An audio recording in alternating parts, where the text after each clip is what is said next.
자, 이번에는 5장 지역사회 사정과 실천 과정 보도록 하겠습니다. 자, 이 내용은 우리 실천론에서 사회복지 실천의 과정 공부했었고요.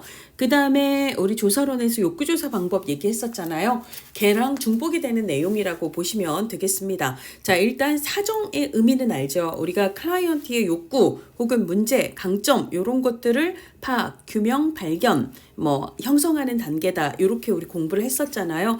마찬가지로 지역사회 사정은 지역사회의 욕구와 자원을 파악하는 과정이다라고 이야기를 할 수가 있습니다.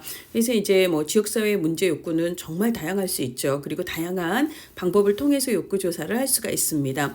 지역사회 사정을 할 때 사정의 종류가 여러 개인데요. 이런 내용들은 사실 굉장히 마이너한 내용들이라서 크게 신경을 쓸 필요는 없습니다. 근데 이제 우리가 기본으로 지역사회 문제나 욕구를 이해하는 것도 중요하지만 자원을 이해하는 게 중요하잖아요. 그래서 자원 사정이 이제 포함이 된다라는 거. 그래서 우리가 활용할 수 있는 지역사회 내 자원에는 서비스를 전달하는 다양한 기관들, 즉 전달 조직들, 전달 체계들이 있을 수 있고 인적인, 물적인 자원, 제도적인, 재정적인 자원 등이 있을 수 있습니다. 그래서 이제 그런 것들을 조사하는 사정이 자원 사정이다라고 얘기할 수 있고요.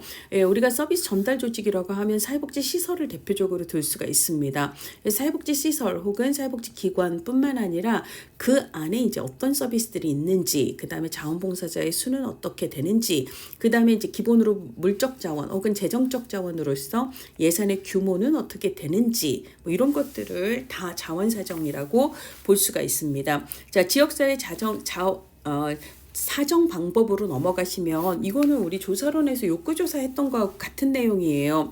우리 서베이라고 하는 것은 표본을 대상으로 설문조사하는 것을 우리가 서베이라고 얘기를 하고요. 주민 대상의 서베이가 이제 주민으로부터 설문조사를 통해서 자료를 수집하는 방법이죠. 우리가 서베이 설문조사하고 그 다음에 이제 면접하고 그 다음에 이제 관찰이 1차 자료를 수집하는 가장 대표적인 방법이라고 얘기했고 1차 자료를 수집한다라는 건 내가 직접 자료를 수집한다. 그 다음에 이제 2차 자료 같은 경우는 내가 직접 수집하지 않는 자료들이잖아요.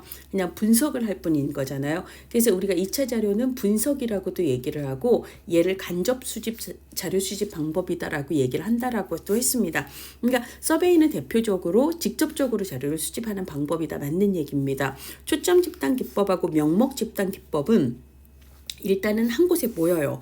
둘 다 한 자리에 모여요. 다만 초점 집단에서는 모인 사람들이 서로 토론하고 상호작용하고 개방형으로 질문하고 대답하고 왔다 갔다 하면서 욕구조사를 하는 방법이라면 명목 집단은 말 그대로 명목상의 집단일 뿐이지 서로 상호작용을 하거나 토론을 하지 않습니다. 그냥 각자 다양한 자신의 의견을 제시를 하고 많이 나온 것에 우선순위가 가는 거죠. 그래서 다양한 의견을 수렴을 하고 이게 중요한 단어입니다. 우선순위를 정한다. 그래서 특히 지역복지론에서는 이 명목 집단 기법에 대한 얘기에서 우선순위를 정한다. 욕구의 순위를 정한다. 이게 시험 문제에 상당히 반복적으로 나오고 있는 표현입니다. 그래서 한 자리에 모이지만 상호작용은 하지 않는다. 그 다음에 욕구, 다양한 의견의 이제 욕구에 대한 의견을 모으되 우선순위를 정한다. 라고 볼 수가 있고요. 그 다음에 이제 1차로 취합된 욕구들 중에서 약간 마이너한 것들은 빼고 추려진 의견들 중에서 다시 2차 조사를 통해서 거기서 더 우선이 된다라고 생각하는 게 뭐냐 이런 것들을 반복 시행을 할 수가 있습니다. 그래서 여기에 이제 모인 사람들이 이 중에서 1, 2, 3순위로가 이제 뭐로 이제 귀결이 되는가 이런 합의를 도출을 할 수도 있다라는 거예요. 우리가 이제 반복이나 합의 같은 경우는 주로는 델파이 기법의 키워드가 되지만 명목 집단도 그렇게는 또 할 수 있다. 이런 식으로 이해를 하시면 되겠습니다. 그래서 욕구조사, 그러니까 우선순위라는 말이 반복해서 나오는 거 체크해 주시고요. 그 다음에 델파이 기법은요. 요건 조사론에서도 여러분들이 본 거지만 전문가를 대상으로 그죠? 익명성을 보장하고 우편 설문을 반복을 하여 그들 사이에 합의를 도출하는 방법이죠. 이 네 가지가 가장 키워드가 됩니다. 전문가, 반복된 설문, 합의에 이를 때까지 이 말이 정말 많이 나왔고요. 그리고 이제 표현을 바꿔도 뭐 반복된 설문 이런 얘기를 하고 있습니다. 전문가를 주요 정보 제공자라고 해도 상관없어요. 전문 지식을 갖고 있는 주요 정보 제공자가 전문가잖아요. 이렇게 표현을 해도 맞습니다. 근데 이제 반복 조사를 하다 보면 첫 조사에서는 내가 미처 생각하지 못했던 것을 일단 1차 조사가 끝나고 나면 조사자가 이걸 추려서 정리를 한 다음에 아웃라이어들은 좀 쳐내고 조금 더 합의되는 것들을 추려서 다시 그걸 가지고 그 안에서 2차 조사를 하게 되는데요.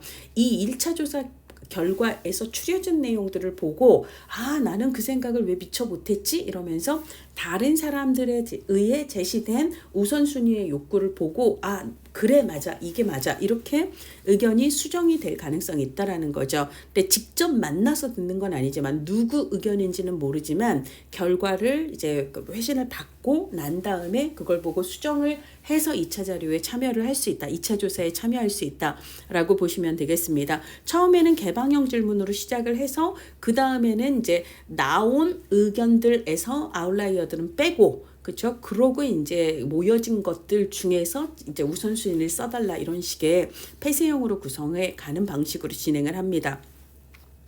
지역사회 공청회라고도 하고 지역사회 포럼이라고도 하고 얘를 공개 토론회라고도 얘기하는데요. 그냥 지역 주민들 누구나 참여할 수 있는 공개 모임을 한날 1시에 개최를 해서 거기 모인 사람들의 의견을 수렴하는 방식입니다.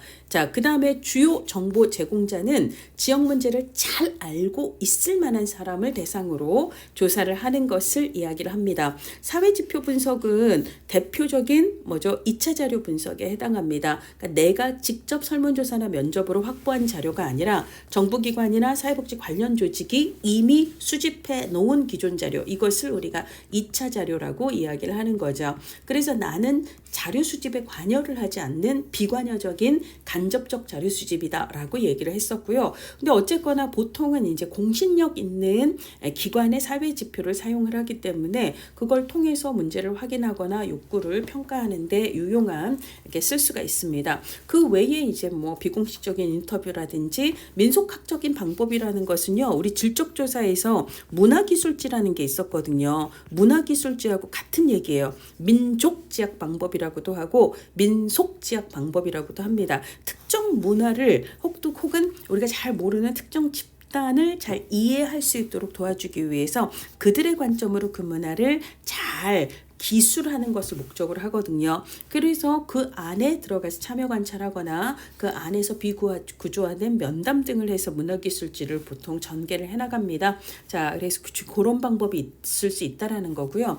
자, 지역사회복지 실천의 과정입니다. 지역사회복지 실천의 과정 순서 나열하는 문제도 3번이나 나왔거든요. 자, 일단 우리가 이제 조사의 과정을 할 때도 주, 문, 가설 이렇게 외우라고 했던 거 기억나세요? 주제를 정하고 나면 그 다음부터 문제, 그 다음에 가설, 설계다라고 얘기를 했었습니다. 일단 문제가 중요하다라는 거죠. 그래서 일단 문제를 정의하고 그 문제하고 관련된 사람들이 무엇을 필요로 하는가 욕구를 사정을 하고요. 문제와 욕구를 사정하고 나면 이 문제를 해결하고 욕구를 충족할 수 있는 계획을 수립을 해야 될 거예요. 그러고 나면 그 계획을 실행을 해야 되는데 실행에 필요한 자원들을 동원하여 그것을 활용해 실행을 하는 거니까 자원 동원을 하고 그걸 활용해 실행을 하는 거죠. 그래서 이제 어떤 분들은 자원 동원과 실행을 구분을 해서 다음에 자원 동원 다음에 실행 이렇게 단계를 구분해서 표현을 하기도 하고 얘를 그냥 하나로 묶어서 자원 동원과 실행 이렇게 얘기를 하기도 해요. 그 다음에 이제 마지막에 평가 단계로 이루어집니다. 그래서 이제 첫 번째 문제 정의 혹은 문제 규명, 문제 발견, 문제 확인, 문제 분석이라고 얘기를 하는데요. 말 그대로 지역사회의 상황이 어떠한가를 확인하는 거예요. 그렇죠? 그래서 문제를 어떻게 규명하는가, 개념화하는가에 따라서 그 문제를 해결하기 위한 실천 전략도 당연히 달라질 수가 있습니다. 그래서 이제 지역에서 뭔가 이게 이슈가 되고 있는 현안 문제가 무엇인가 그것을 파악을 해야 되고요. 그리고 이제 그 이슈하고 관련해서 다양한 가치관, 이래야 되고 저래야 되고 이런 것들 있잖아요. 이런 것들을 고려를 하고요. 관련된 이론이나 자료를 분석을 하고 그러려면 다양한 정보 자료를 수집을 해서 분석을 하는 과정이 결정이 필요합니다. 그래서 이제 기본으로 우리가 지역사회 문제를 규명하기 위해서 다양한 자료 수집을 하게 되는데요. 그래서 문제 확인을 위해서 다양한 자료, 뭐 객관적인 자료를 확보를 해야 되고요. 그 다음에 관련된 문헌을 검토할 수 있고, 그 다음에 이제 주요 정보 제공자나 유력 인사들의 인식, 그 문제에 대한 인식을 조사할 수도 있고, 그 문제하고 관련된 당사자들을 폭넓게 만나서 이야기를 들어볼 수 있고요. 그 다음에 이제 어떤 노력들이 필요한가를 찾아보기 위해선 과거에 어떤 노력을 했고, 그 과거의 노력들의 성패 같은 거, 요런 것들을 이제 확인할 필요가 있다라는 얘기예요. 등등등에 대해서 얘기를 하고 있습니다. 자, 그 다음에 지역사회 욕구 사정하고 관련해서 여기 앞에서 얘기하고 있는 거는요, 여러분들이 읽어보시면 너무 당연해서 그냥 넘어가도 될 것 같습니다. 자, 그렇게 이제 사회문제와 욕구조사를 하고 난 다음에, 그러고 난 다음에 이제 실천 계획을 수립한다라고 이야기를 했습니다. 이것을 뭐 개입 전략을 개발한다, 목적과 목표를 설정한다, 이렇게도 표현을 하는데요. 우리 이미 계획에서, 실천 과정에서 계획의 핵심은 뭐다? 목표를 정하는 거거든요. 그렇잖아요. 예, 이게 기획과 계획의 핵심이거든요. 자, 그래서 목적, 목표가 들어가면 계획 단계다라고 생각을 하셔야 됩니다. 우리가 이제 실천 쪽에서는, 사회복지 실천론에서는 과정을 접수 단계, 그 다음에 자료 수집 사정 단계, 그 다음에 계획 단계, 그 다음에 개입 단계, 그 다음에 평가와 종결 단계, 이렇게 얘기를 했었고, 그때 계획 단계에서는 클라이언트의 표적 문제를 정할 것, 표적 문제의 우선순위를 정할 것, 목적과 목표를 정할 것, 그 다음에 개입 방법이죠. 이거를 개입 과제, 무엇을 해야 될 것인가, 과제 혹은 개입 방법을 정할 것, 그 다음에 그걸 중심으로 계약을 할 것, 이렇게 이야기를 했었습니다. 네, 어쨌거나 계획이나 기획에서 가장 핵심되는 단어는 목표예요. 목표. 자, 그래서 목적과 목표를 설정하는 게 계획 수립 단계에서 핵심이고요. 그럼 이 목표를 달성해서 우리가 무엇을 해야 되는가? 이게 이제 과제 태스크가 되는데, 결국은 이 과제를 통해 이 목표를 달성하겠다는 거잖아요. 이게 개입 가설이에요. 무엇을 해야 그 목표를 달성할 수 있을까? 요거를 정하는 게 계획이다라고 계획이라고 볼 수가 있습니다. 당연히 실현 가능성 고려를 해야 되고요. 그렇죠? 그다음에 이제 뭐 구체적인 목적하고 목표가 있는데, 미션이 있고 목적이 있고 목표가 있는데, 미션보다는 목적이 조금 더 구체적이고 목적보다는 목표가 훨씬 더 구체적이고, 뭐 이런 이야기도 시험 문제 한번 나왔었습니다. 자, 그다음에 스마트 기법 있는데요. 이게요, 실천론에서도 나왔었고, 실천론에 이 계획 단계 있잖아요. 여기서 한번 나왔었고요. 그 다음에 행정론에서도 나왔었고요. 이게 지역복지론에서도 나왔었습니다. 에간이라는 학자가 제시를 한 성과 목표의 일종의 설정 지침이에요. 그래서 스마트, S는 구체적이어야 된다, 스페시픽 얘기하는 거고요. 구체적이다라는 건 숫자로 얘기할 수 있어야 되는 거예요. 이거를 measurable, 측정 가능해야 된다라고 이야기를 하는 거고요. 뭐 살 빼야지 이게 아니라 지금은 몇 킬로, 이걸 몇 킬로 몇 달 내에 감량, 이렇게 해야 된다라는 거고요. 그게 현실성이 있어야 된다라는 거죠. 이걸 attainable, 그 다음에 realistic, 이렇게 얘기를 하는 거고요. 그 다음에 내가 예를 들어 3개월이라는 시간 동안 이렇게 노력을 해서 마이너스 5kg를 달성하겠다라고 얘기를 했을 때, 이게 이제 종결 시기에 내 몸무게는 그래서 얼마 이렇게 되어야 되잖아요. 그래서 이것을 result oriented, 결과 지향성이라고 얘기를 합니다. 이거를 뭐 과정 지향성, 행동 지향성 이런 거 나오는데 틀려요. 결과 지향성이 맞는 거고요. 그 다음에 이제 이 목표를 언제 안에 달성을 할 것인가, 당연히 시간 계획이 있어야 된다라는 이야기를 하고 있습니다. 자, 그 다음에 자원동원이에요. 아까 이제 얘기했듯이 자원동원과 실행은 같은 단계로 묶일 수도 있고요. 자원동원 한 후에 실행을 한다, 이런 식으로 구분이 돼서 단계 문제가 나올 수도 있는데, 뭐 이럴 수도 있고 저럴 수도 있다라고 생각을 하시면 되겠습니다. 자, 자원동원을, 그러니까 실행 단계 안에서 자원동원을 얘기할 수도 있는 거예요. 그래서 뭐 필요한 자원을 동원하고, 그 다음에 그 자원을 집행을 해서, 그리고 이제 필요한 네트워크를 연대를 해서, 그래서 이제 실행 단계에서 그걸 수행하라라고 얘기를 하는 거고요. 그 다음에 이제 참여하는 사람들이 적응을 촉진시키고, 활동의 조정이 필요하면 조정을 하고, 참여자들 간의 삐걱 삐걱삐걱 하는 게 있으면 그런 것들 중재를 하고 이런 얘기들이 다 실행 단계에서 이루어집니다. 근데 일반적인 실천 단계에서도 이런 일들이 우리가 이제 실행이라고 안 하고 우리 저쪽 실천론에서는 개입 단계라고 얘기를 하잖아요. 주로는. 근데 이거나 실행 단계나 같은 얘기라서 거기서도 여기서도 그렇다라고 보시면 되겠습니다. 그리고 이제 서로 협력하고 조정을 하기 위해 서로 네트워크를 구축을 하고요. 그 다음에 이제 인력을 확보하고 활용하는 거, 추진 인력의 확보도 아까 이제 얘기했던 자원 동원에 포함이 될 수 있어요. 자원 동원을 하면 이제 그거를 활용을 해서 실행을 하는 거다라고 보시면 되겠습니다. 그리고 이제 실현 과정을 계속 모니터링하는 거, 그래서 프로그램이 어느 정도까지 진척이 되었고, 그래서 이제 우리가 달성하고자 하는 목표가 어느 정도까지 충족이 되었는가 이런 것들을 파악할 수 있다라는 이야기고요. 그 다음에 마지막이 평가입니다. 평가 뭐 효과성 평가할 수 있고, 그 다음에 그 효과에 어느 정도 투입 비용이 들었는가 효율성 평가할 수가 있습니다. 자, 그 다음에 과정 목표는 프로그램의 진행 과정이죠. 진행 과정에 대한 에서 어떻게 수행이 되고 실행되었는가에 대해서 평가하는 걸 우리가 과정이라고 얘기를 하는데요. 그럴 땐 단순히 양적인 지표만 확인할 게 아니라 실제로 이제 활동이 과연 적합했는가, 사람들은 어느 정도 참여했는가, 뭐 이런 거 있잖아요. 그래서 실제로 이게 원래 계획했던 것들이 무리 없이 잘 진행이 되어 있는가는 질적인 다양한 지표들을 통해서도 확인이 될 필요가 있다. 이게 올해 전이지만 2011년도에 나오기도 했습니다. 그 다음에 이제 평가 유형인데요. 이 평가 유형은 여러분들 책의 이 부분은 불필요하니까 빼시고요. 자, 평가 유형은 조사론에서도 나왔었고 행정론에서도 나오고요. 그 다음에 실천 기술론에서도 맨 마지막 챕터에서 평가를 다루면서 요 얘기가 나오고, 또 이게 지역복지론에서 나옵니다. 그래서 얘가요, 네 과목에서 출제되는 내용이에요. 그러니까 거의 노다지라고 볼 수가 있습니다. 그래서 어느 한 곳에서 여러분들이 정확하게 공부를 해놓으시고 네 과목 모두에서 맞으시면 돼요. 자, 우리가 형성평가와 총괄평가는 평가의 목적이 무엇인가에 따라서 구분되는 평가 유형입니다. 형성평가는요, 프로그램의 개선을 위한 평가예요. 그래서 프로그램의 문제점을 확인을 해서 그걸 수정 보완함으로써 프로그램을 보다 더 개선하기 위한 목적을 갖거든요. 근데 프로그램이 다 끝나버렸으면 더 이상 개선할 게 없잖아요. 그러니까 프로그램을 수행하는 과정에서 프로그램 실행상의 문제를 관찰하고 수정하는 데 유용한 평가다라고 볼 수가 있습니다. 근데 총괄평가는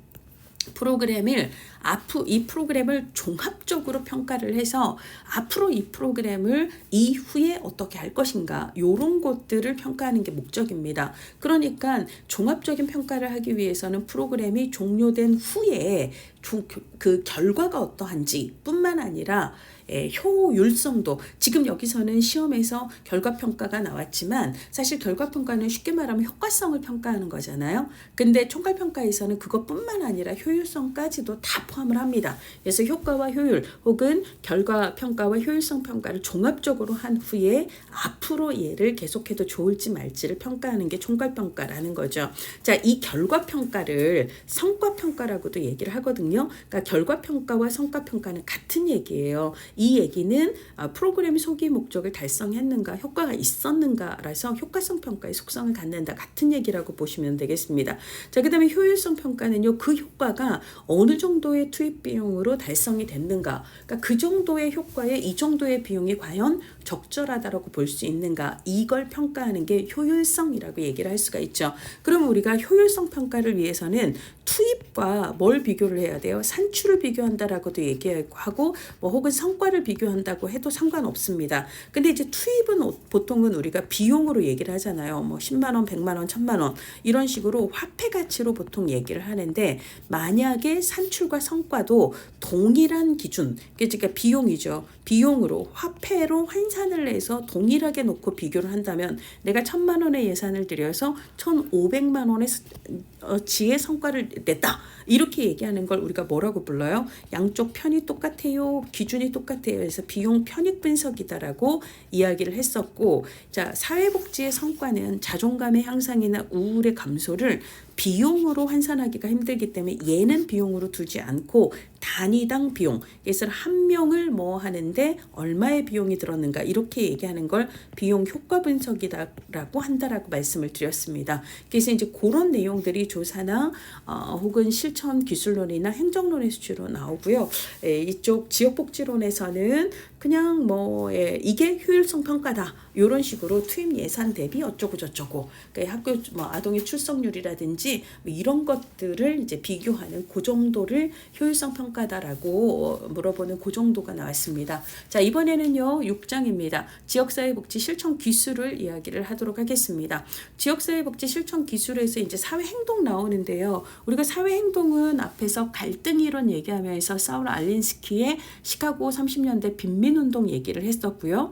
그게 이제 갈등 이론은 사회 행동 모델하고 연결이 된다라고 얘기를 했었고, 그 다음에 로스만 모델의 3대 모델에서 사회 행동 모델, 불평등한 자원과 권력의 분배 구조를 바꾸자라고 얘기를 하면서 권력을 가진 자와 가지지 못한 자들의 대결과 갈등을 얘기하고, 사회복지 실천은 이들을 위한 사회 행동을 같이 한다 이런 얘기를 했었잖아요. 자, 그래서 대상 집단은 여기 권력을 쥔 자들을 얘기를 하겠죠. 적대 집단, 상대 집단이라고 얘기를 합니다. 그들과의 힘 겨루기다 이렇게 얘기를 하는 거고요. 그래서 어쨌거나 걔네들한테 타격을 입혀야 돼요. 그래서 피해를 입힐 수 있는 잠재력도 힘의 원천이 된다. 그 다음에 힘의 원천에는 약점을 뚫고 수치심을 갖는 것도 포함이 된다. 이런 것들이 다 사회행동의 기술에 포함이 되는 거다. 그래서 다양한 기술들을, 전술들을 혼합해서 사용할 수 있다라고 얘기를 하는 거예요. 압박을 하는 거죠. 그래서 적대 세력 혹은 대상 집단에 압박을 해서 걔네들이 어쨌거나 권력과 자원의 불평등한 구조를 바꾸는 게 만들 수 있도록 하는 그런 걸 얘기를 하는 거죠. 자, 사회행동 조직이 타 조직과 맺는 협력관계 유형이 2015년도, 15년도, 13년도 정도에 나왔는데, 이게 10년 동안 이게 이제 기타 협력 전략으로 2021년도에 복지자원을 조정하고 연계한다 정도를 빼고는 10년 동안 나오지 않아서 요거는 그냥 패스를 하도록 하겠습니다. 그 다음에 옹호도 우리가 사회복지 실천에 사회복지사 그 역할에서 옹호 얘기했었잖아요. 기본으로 나는 특정의 이제 정당한 처우를 받을 권리가 있는데도 불구하고 정당한 권리를 뭔가 보장받지 못하는 이런 것에 대해서 이 사람의 권리와 권익과 입장을 대변해서 정당한 최후가 이루어질 수 있도록 변화, 조정을, 처우 개선을 요구하는 것, 이것을 우리가 옹호라고 얘기를 하잖아요. 그러니까 권리가 있는 사람들이 자신의 권리에 준하는 정당한 처우를 받는 게 뭐예요? 이게 사회정의라서 사회정의라는 말, 그 다음에 불평등을 개선한다라는 것, 이게 이제 옹호 기술에서 또 나오고 있습니다. 자, 그 다음에 소외되고 억압된 집단이에요. 이게 이제 정당한 권리가 있지만 권리 보호가 안 되고 있는 사람들이라고 이야기를 하면 되고, 그들의 정당한 권리를 짓밟고 있거나 무시하고 있는 사람들이 표적 집단이 되는 거죠. 그러니까 사회 행동에서도 표적 집단, 상대 집단이 있고, 그 다음에 옹호에서도 표적 집단, 상대 집단이 있는데 그걸 크게 다르게 볼 필요가 없어요. 우리가 이제 앞서서 모델 얘기할 때도, 로스만의 모델을 얘기할 때도 여러분 기억이 나시는지 모르겠지만 사회복지사의 역할에서 시험 문제 제일 많이 나온 게 뭐라고 제가 얘기를 했었냐면 옹호자라고 얘기를 했거든요. 사회 행동 모델에서 협상가, 옹호하고 협상가, 이게 시험 문제에 제일 많이 나왔습니다. 이게 이제 사회 행동 모델이거든요. 그러니까 우리가 사회 행동을 할 때 옹호라는 역할을 주로 하기 때문에 사회행동과 옹호는 결국은 비슷한 목적을 갖고 있다라고 보시면 돼요.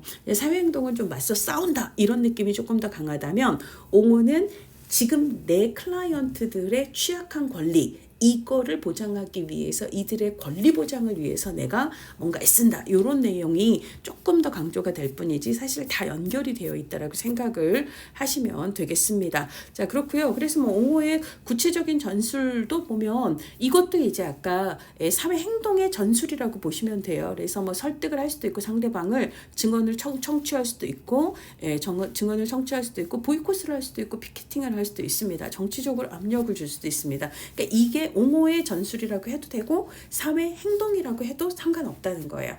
다 같은 얘기다라고 보시면 되겠습니다. 하드캐슬의 옹호 유형 나왔는데요. 하드캐슬은 옹호를 6가지 유형으로 좀 더 미시적인 차원에서 거시적인 차원으로 옹호를 다양한 유형의 옹호가 있다라고 얘기를 했는데, 자, 이것도 2013년 정도를 빼고는 나온 적이 없어서 넘어가도록 하겠습니다.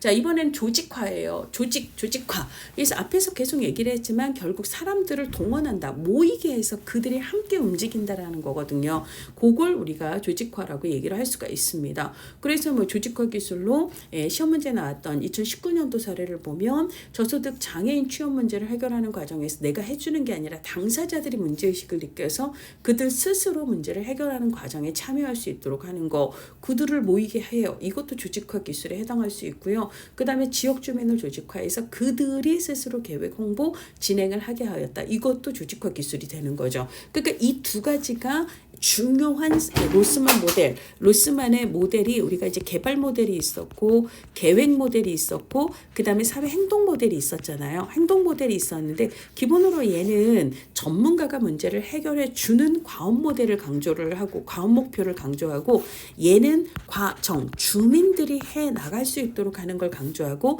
이 행동 모델은 과정도 중요하고 과업도 중요하다라고 얘기했거든요. 그러니까 결국은 과정 목표를 강조하는 개발 모델하고 행동 모델에서는 둘 다 조직화 기술이 중요하다라고 볼 수가 있습니다. 함께 모여서 막 싸워, 이거는 행동 모델 얘기인 거고, 함께 모여서 지역 문제를 함께 해결해가, 이러면 개발 모델에 해당하는 거고 라고 볼 수가 있습니다. 그래서 주민들을 선정해서 모임을 만들고 조직화했다라는 거예요. 그 다음에 지역사회 조직화는 전통적인 사회복지 실천의 한 방법이다라고 앞에서 얘기를 했었습니다. 그래서 이제 전통적인 사회복지 실천의 방법을 우리가 케이스워크, 그룹워크, 그 다음에 커뮤니티 오거나이제이션 해가지고 개별사회사업, 집단사회사업, 지역사회 조직화 이렇게 얘기를 했는데 그 방법 중에 하나다라고 이야기를 하는 거고요. 그래서 뭐 그런 얘기들을 쭉 하고 있습니다. 주민들이 함께 문제를 해결해 나가는 지역사회 전체가 모일 수도 있고 일부 집단이 모일 수도 있고 그렇고요. 이런 얘기들을 쭉 하고 있습니다. 하나도 어렵지가 않아요. 처음에는 사회복지사가 주도해서 이제 지역 사람들을 모이게 하겠지만 점차 지역 주민들이 주도적인 역할을 해나갈 수 있을 겁니다. 만약에 그들 사이에 갈등이 있다면 갈등이 보다 더 좋은 방향으로 발전할 수 있는 계기가 될 수 있도록 잘 활용하는 기술이 필요하다라고 얘기를 하고 있고요. 조직화 과정에서 사회복지사가 지켜야 될 주요 원칙에 대해서도 2016년도에 나와 있는데 읽어보시면 뭐 다 알 수 있는 내용들입니다. 자, 그 다음에 우리 로스 기억나시나요? 로스 어디서 나왔었죠? 우리가 지역사회 처음 얘기할 때 이 로스는 지리적인 의미의 지역사회와 기능적인 의미의 지역사회를 나눴던 이제 원조 학자입니다. 자, 이분은 추진회라고도 하고 추진위원회를 매개로 해서 지역사회 조직 사업을 하자라고 얘기를 했는데, 우리가 이제 무슨 뭐 문제가 있어요. 그러면 그거를 개선하기 위해서 우리 추진위원회를 만들어 봅시다. 그러면 거기에 이제 사람들이 모이는 거라 결국은 추진위원회 자체가 이제 지역사회 조직의 뭐 예라고 볼 수가 있죠. 그러면 이 사람들이 모이는 이유는 이 문제가 해결이 되어야 된다라고 생각을 하기 때문이에요. 해결되지 않는 현 상태에 대해서 불만이 있기 때문에, 그죠? 불만으로부터 결성이 된다라고 얘기를 할 수가 있고요. 그래서 이건 진짜 해결이 안 되면 안 되지 않아? 라고 사람들이 널리 인식을 할 수가 있어야 되기 때문에 이런 불만이 주민들에게 널리 인식될 필요가 있다라는 이야기를 하고 있습니다. 그래서 이제 사람들이 모이게 해야 된다라는 거고, 모여서 공식적인 비공식적인 지도자들이 이제 또 참여를 할 수 있다라는 이야기들을 하고 있습니다. 그래서 추진의 초기 활동에는 다수의 지지를 받기 위해 할 수 있는 그런 사업들부터 전개하는 것이 좋다라는 이야기를 하고 있고요. 자, 그 다음에 뭐 2021년도에 나왔던 공식적인 조직과 주민 조직 비교한 표인데요. 요거는 그냥 읽어보시기 바랍니다. 자, 그 다음에 인파워먼트 나왔는데 이것도 우리가 실천에서도 나오고 실천 기술론에서도 나왔잖아요.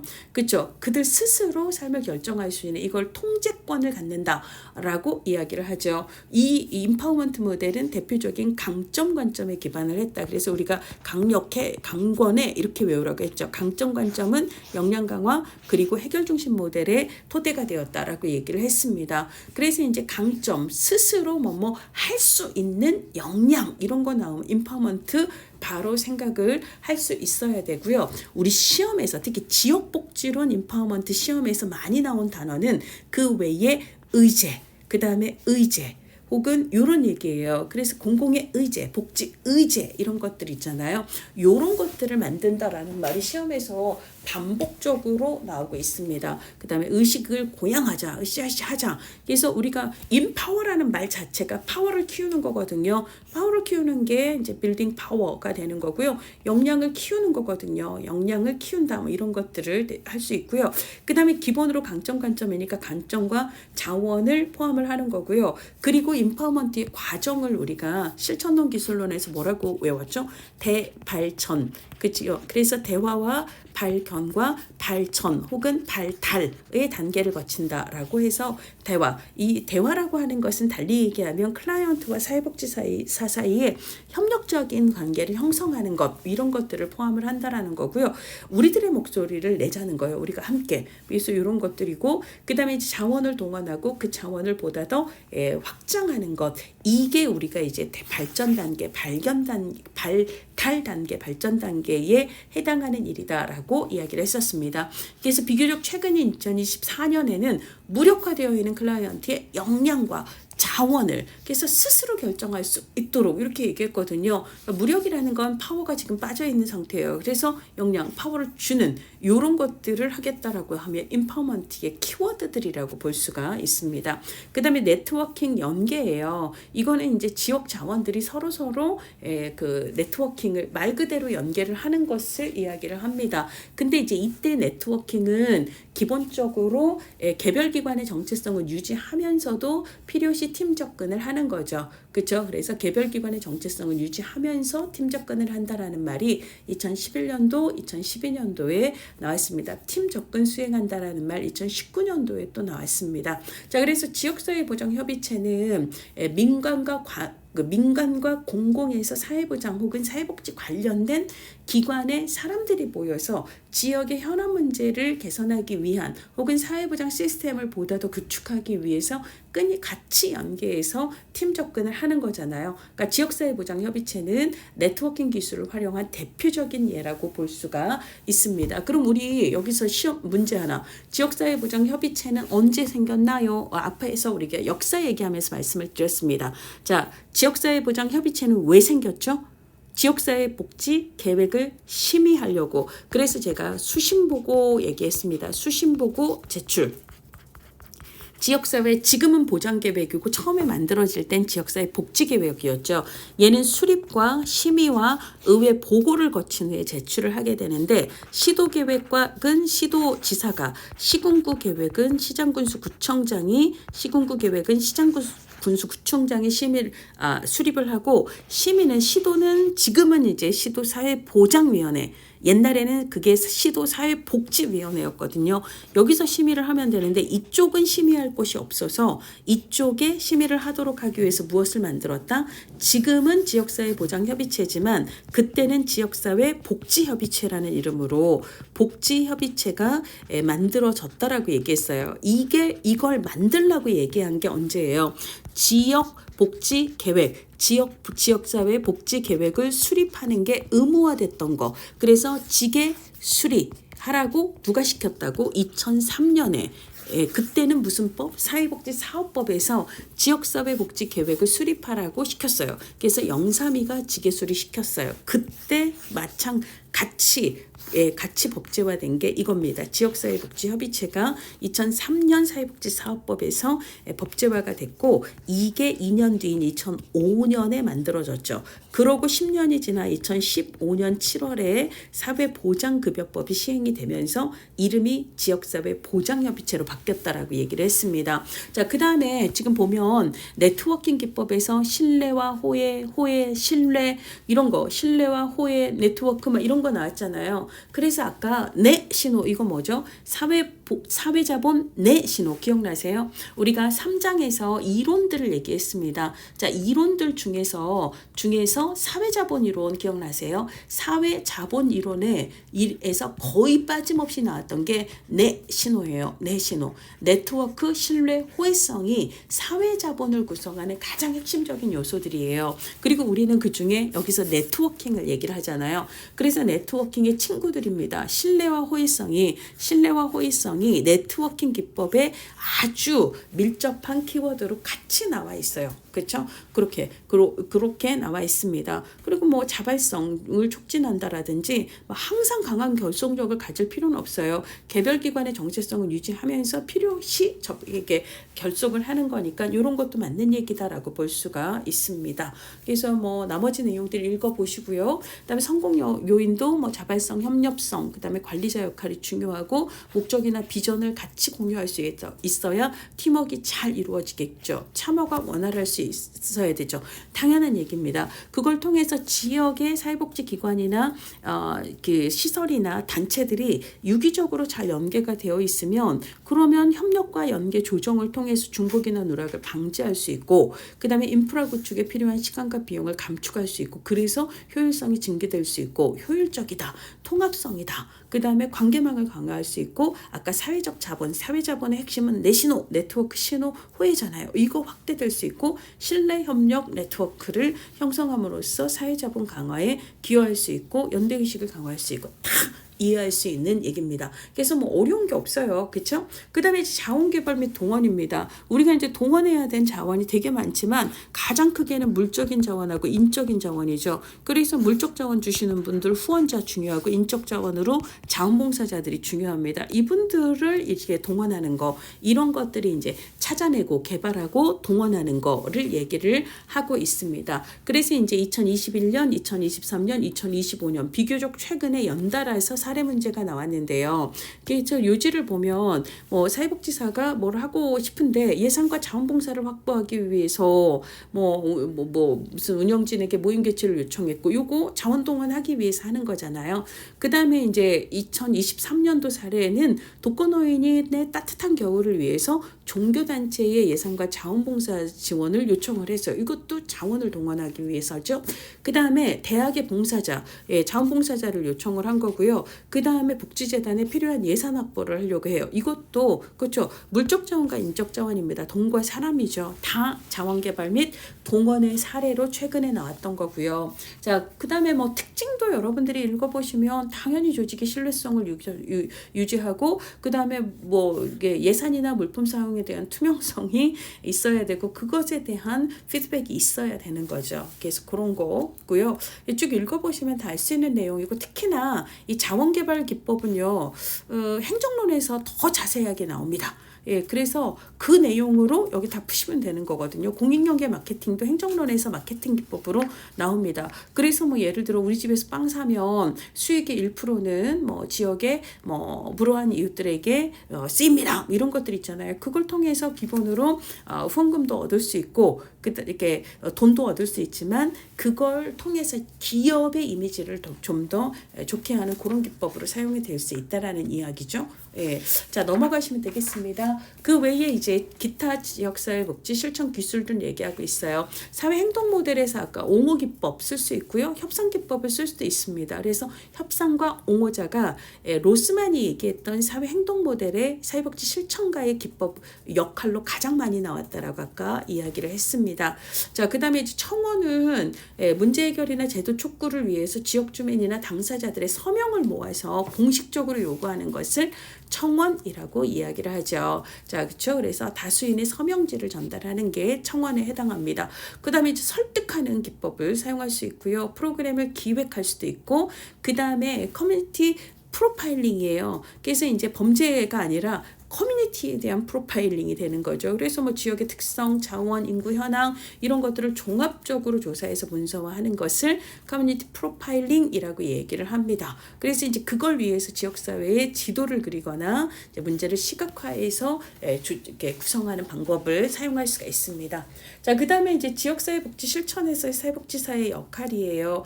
여러 역할들을 사용할 수가 있습니다. 여러 역할들을 사용할 수 있다라는 얘기들이 나왔었고요. 조직과는 주민들을 모으는, 동원하는 역할이라고 볼 수가 있고요. 그 다음에 이제 안내자, 자신의 역할에 대해서 설명을 하고, 그리고 이제 그 어떤 일을 하고 어떤 한계가 있는지에 대해서 명확하게 알려주고, 그리고 이제 가급적이면 객관적인 입장을 견지해서 편향이 되거나 중립에서 벗어나는 그런 일을 하지 않는, 그래서 이제 가급적이면 객관적이고 중립적인 위치에서 안내할 사항들을 안내하는 이런 역할들을 얘기를 한다라고 시험 문제에 나왔습니다. 그 다음에 중개자는 클라이언트에게 필요한 자원이나 기회나 서비스를 찾아서 그걸 연결해 주는 걸 얘기하죠. 그래서 연결한다라고 얘기를 하고요.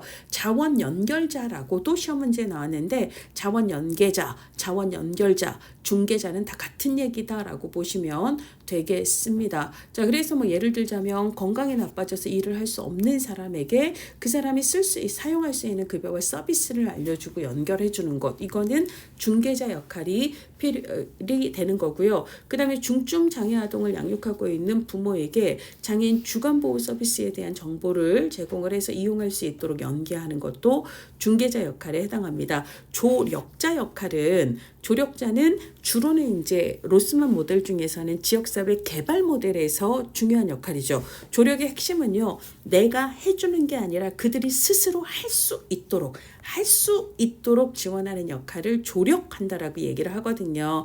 그래서 이제 그게 이제 가장 핵심인 거고요. 그러려면 주민들이 안 되겠어, 우리가 어떻게든 해내야 되겠어, 이러려면 아까 이제 함께 모여서 노력을 해야 되는데, 이 모이는, 아까 이제 우리가 추진위원회 기억나시나요? 로스가 얘기했던 추진위원회 혹은 추진회에서 뭐가 나왔죠? 불만을 집약한다라는 얘기가 나왔습니다. 그죠? 불만의 집약이에요. 그래서 이 문제 가만두면 안 되겠어, 이런 것들이죠.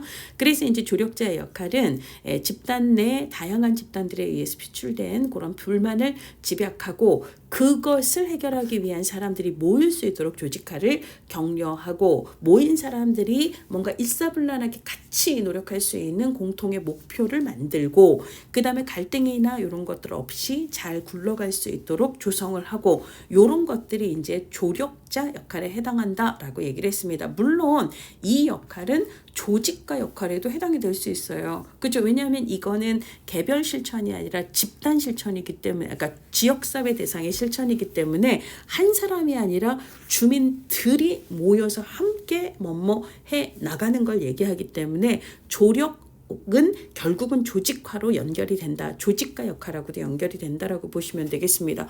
분석가는 조사에서 평가 분석을 하는 거고요. 옹호자는 정당한 권리를 침해받고 있는, 그래서 불이익을 당하고 있는 사람의 편에서 그들을 대변하는 역할을 얘기하죠. 행동가는 실질적인 보이콧이나 뭐 시위라든지 이런 걸 통해서 실질적인 집단 행동에 나서는 것을 행동가라고 이야기를 합니다.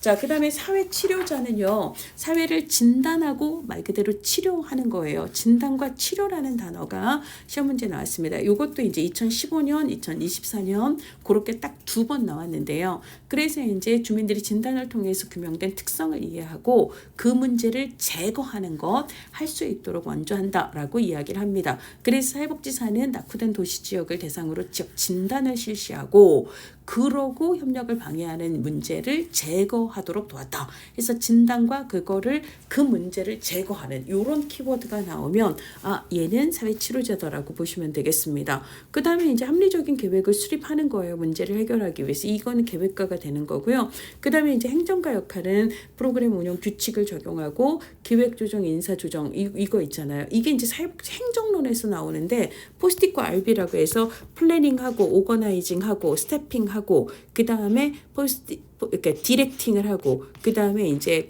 코디네이팅하고 그 다음에 리포팅하고 버제팅하고 그리고 마지막에 이밸류에이팅하고 이게 이제 기본으로 우리가 행정가의 기본 역할이라고 얘기를 하거든요. 이게 이제 플래닝 기획이 되고 오거나이징이 조직, 그 다음에 스태핑이 인사가 되는 거고 디렉팅이 지시를 하는 거고요.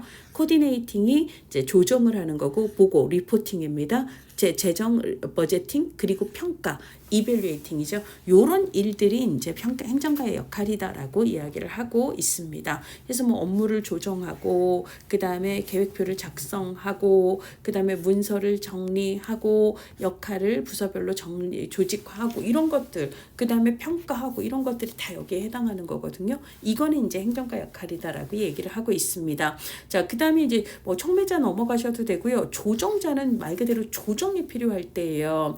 그래서 클라이언트의 복합적인 문제를 해결하기 위해서는 A 서비스도 필요해, B 서비스도 필요해, C 서비스도 필요해, D 서비스도 필요한데 근데 이제 기관들이 이 서비스에 대해서 조정을 하지 않으면 그냥 나도 A 주고 너도 A 주고 너도 A 주고 너도 A 줘요. 그러면 A는 너무 중복이 되고 그러다 보니까 나머지 서비스가 누락이 되는 문제가 있기 때문에 중복과 누락의 문제를 최소화해서 클라이언트가 필요한 서비스를 유기적으로 연계해서 잘 효율적으로 받을 수 있도록 이것을 통합적으로 제공받을 수 있도록 완화하기 위해서 그래서 서비스의 중복과 누락을 방지하고 보다 더 효율적으로 개입하기 위해서 지역의 다양한 기관들과 함께 연계하는 것 이것을 우리는 조정자 역할이다라고 얘기를 했습니다. 자, 그 다음에 뭐 이거는 넘어가도록 할게요. 그 다음에 나머지도 넘어가도록 할게요. 자, 사회복지 전담 공무원에 대한 이야기입니다. 자, 사회복지 전담 공무원은요. 지금 현재의 법적 근거는 사회보장급여법이에요. 사회보장급여의 이용제공 및 수급권자 발굴에 관한 법률이었는데 근데 이제 이것도 우리가 앞에서 얘기했던 지역사회 복지계획이 원래는 사회복지사업법이었는데 사회보장급여법으로 넘어온 것처럼 얘도 원래는 1992년 사회복지사업법 개정에서 법적 근거를 만듭니다. 근데 지금은 사회보장급여법으로 넘어왔다라는 거고요. 자, 그러면 여러분 우리 오늘 지역복지론 공부하면서 92년에 무슨 일이 있었는지 기억나세요? 92년. 자, 구이 나오면은 제가 고등어 구이, 갈치 구이, 그 다음에 삼겹살 구이, 갈비 구이 이거 누가 구워요? 제가 구워요 라고 얘기를 했습니다. 제가 구워요. 구이입니다. 구이는 제가랑 연결시키라. 이게 어디서 나왔었죠? 예, 한국 역사를 얘기하면서 92년에는 복지관, 전국 144개 복지관에 일제히 재가복지봉사센터를 개소했던 부설기관으로 개소했던 해가 92년이거든요. 그래서 92년에 그때 이제 복지관에 재가복지봉사센터가 설립이 되면서 원래 재가복지 서비스는 87년도에 시범사업으로 처음 시작을 했지만 양적으로 전국적으로 확대된 건 92년 이후라고 보시면 되거든요. 그때가 구이, 제가였습니다. 근데 지금 구이가 또 나왔어요. 그럼 어떻게 연결을 시켜야 돼요? 고등어 구이 누가 구워? 제가 구울게요. 근데 제가 누구냐면 직업이 공무원이에요. 그래서 전담 공무원인 직원이 제가 구울게요. 전담 공무원인 제가 구워요. 구이입니다. 고등어 구이 제가 구워요. 공무원입니다. 전담 공무원 규정은 사회복지사업법의 92년에 법제화되었다라고 보시면 되겠습니다. 그런데 이제 얘네들이 처음 배치가 된 건 1987년이라고 얘기했던 거 기억나시죠? 그래서 그거 아까 이제 그 앞에서도 얘기를 했었지만 80년에 헌법에 사회복지 국가 의무 처음 명시가 됐고 81년에 복지 3인방 아동복지 노인복지 그때는 심신장애자복지법이 만들어졌고 그 다음에 2년 뒤인 83년에는 사회복지사업법을 개정을 해서 그때 사회복지관 규정이 처음 들어갔다라고 얘기했고 85년에는 그걸 기초로 해서 사회복지관 규정을 기초로 해서 전국 시도의 복지관을 쫙 깔았다고 얘기했어요. 그러면서 얘네들을 통해서 복지관이 민간의 구심점으로 지역복지를 담당할 수 있도록 쫙 깔아놨는데 그 다음에 뭐죠? 그러니까 지역 주민들을 위한 공공의 사회복지 시스템으로 87년도에 사회복지 전담 공무원을 그 당시 이제 동사무소에 배치하기 시작했다라고 얘기를 했고요. 89년에는 주택법을 개정을 해서 영구 임대 아파트 단지에는 무조건 종합사회복지관을 설립하도록 그렇게 규정을 했다라는 이야기를 말씀을 드렸습니다. 자, 그래서 87년에 이게 이제 배치가 됐다라는 거, 이때 이제 시범사업으로 별정직 공무원으로 배치가 됐다라는 거 얘기했고요. 자, 이들이 일반직 공무원으로 사회복지 직렬로 전환이 된 것은 2000년부터입니다. 자, 그리고 이제 명칭도 전문 요원이 아니라 이제는 사회복지 전담 공무원으로 바뀌게 된 거고요. 그러다가 국민기초생활보장법 시행이 언제예요? 국기법 시행이 언제죠? 요거 알고 계셔야죠. 구구땡땡 국기법이라고 얘기했습니다. 99년에 법 제정을 했고요. 2000년에 국기법을 시행을 했다라고 얘기를 했어요. 이게 시행이 되면서 이제 전담 공무원이 인원이 더 확대되었다라는 건데, 나온 김에 구구 하면 뭐가 생각나요? 비둘기, 줄, 뭐죠? 건초모금 해서 이것도 생각날 때마다 외우셔야 됩니다. 건초모금 회요에서 건강보험, 기초생활, 사회복지 공동모금회법은 다 99년에 제정이 됐다라고 암기를 하셔야 됩니다. 자, 뭐 저 전담 공무원은 기본으로 사회복지사 1급이든 2급이든 사회복지사 자격을 갖고 있는 사람이 이제 시험을 봐서 공무원이 되는 거라는 걸 알 거고요. 그럼 사회복지 전담 공무원은 무슨 일을 하는가? 취약계층에 대한 상담과 지도, 생활실태 조사 등의 사회보장 급여 관련 업무를 담당을 하게 됩니다. 자, 여기까지가 이제 우리 그런 내용이고요. 또 우리 쉬었다가 나머지 내용을 하도록 하겠습니다.